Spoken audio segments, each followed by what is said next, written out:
Olá, pessoal do quarto ano, tudo bem? Aqui é a professora Paula, sejam bem-vindos a mais um vídeo de História.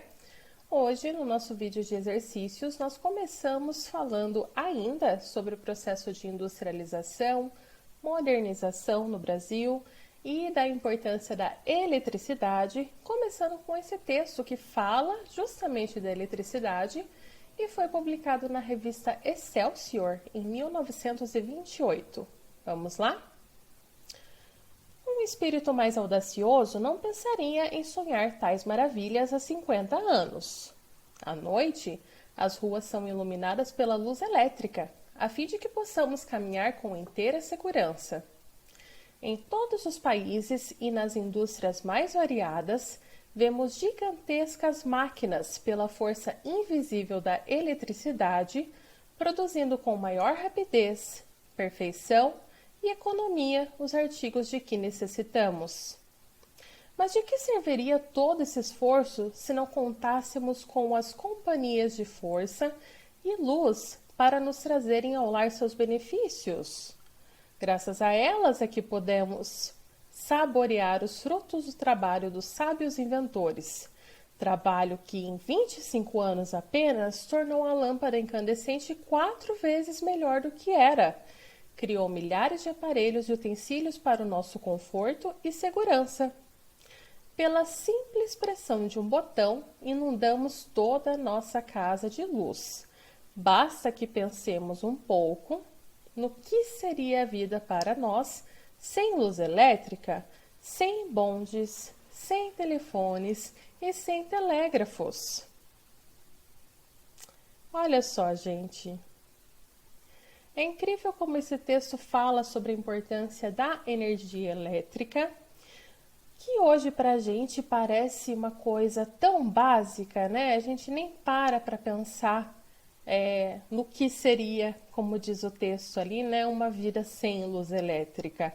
Porque desde que nós nascemos, ela tem estado presente na nossa vida, né?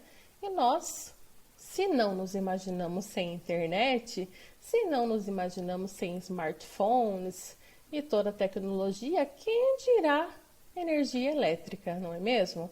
Mas esse texto aí de quase 100 anos atrás destacava, então, a importantíssima função da energia elétrica nessa época. De acordo com o texto da revista, quais são os itens que necessitam de eletricidade para funcionar? E ainda, qual dos itens citados não é usado com frequência na atualidade? Não mais, né? Bom, nós podemos dizer que os itens que necessitam de eletricidade são máquinas, lâmpadas incandescentes, bondes, telefones e telégrafo naquela época. Hoje em dia, nós não usamos mais o telégrafo, né? Nós temos outras fontes de transmissão de mensagens muito mais rápidas e eficientes, né? Graças à internet. Como será que seria a sua vida se não houvesse eletricidade, gente? Já pararam para pensar nisso? Essa ilustração é de cunho pessoal, eu imagino que vocês possam ser bem criativos aí, já que essa é uma ideia um pouquinho doida pra gente hoje em dia, né? A gente não se imagina sem energia elétrica, a gente não se imagina mais sem internet, sem tantas coisas, né, que fazem parte do nosso dia a dia. Depois que você fizer essa ilustração, você pode observar a dos seus colegas, né, conversar com eles, ver o que eles desenharam. Será que os mesmos objetos que você usaria, que você pensa que usaria, são os mesmos deles? O que será que difere? Ok? Bora lá comparar. Ainda de acordo com o que nós estudamos, gente, quais são as imagens aqui que representam os principais meios de se produzir energia e o seu resultado? O que você acha? Bom, nós podemos dizer que carvão e eletricidade são imagens aqui, né, dessa fogueira ali feita com carvão e dessa luz incandescente, são imagens que representam meios de se produzir energia, né, e o resultado, então, ali na luz elétrica, né, com a luz incandescente. Tudo bem? Já esse exercício pede que você leia esses textos aqui, que começa com essa imagem de mulheres trabalhando numa fábrica de pasta de dentes em 1953. Qual será a alternativa que indica o trabalho que era realizado pelas mulheres retratadas? E ainda, a produção de pasta de dentes ocorre em que tipo de indústria? Observe bem essa imagem. Você tem lá que é uma imagem do Instituto de Medicamento Fontoura, ok? Datada ali de 1953 e está hoje no Museu da Imagem e do Som.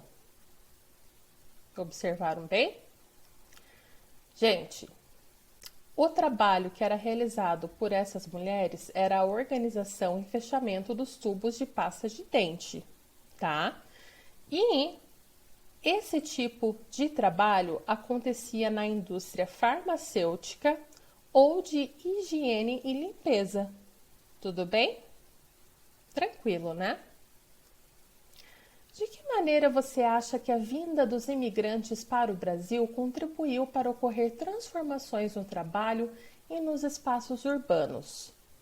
Bom, nós já vamos falando disso, né? Já viemos falando disso há um tempinho, sobre todo o processo de modernização, né? Como as fábricas foram evoluindo, foram precisando de mais espaço e foram precisando de eletricidade, tudo isso para suprir um crescimento industrial muito grande que aconteceu no nosso país. Como será que a vinda dos imigrantes contribuiu para essas transformações? Nós podemos dizer que, com a vinda desses imigrantes, o número de pessoas nas cidades aumentou bastante. E com isso, aumentou também a fabricação de produtos e a contratação de mais mão de obra para que, pessoas viessem trabalhar nessas indústrias e, portanto, a indústria pudesse suprir a quantidade, de material que estava sendo feito, ok? Então, esse é um dos fatores aí que se alterou com a vinda dos imigrantes para o Brasil. Nós vamos continuar falando sobre todo esse processo de industrialização, modernização e a importância da eletricidade em tudo isso nas nossas próximas aulas. Até lá!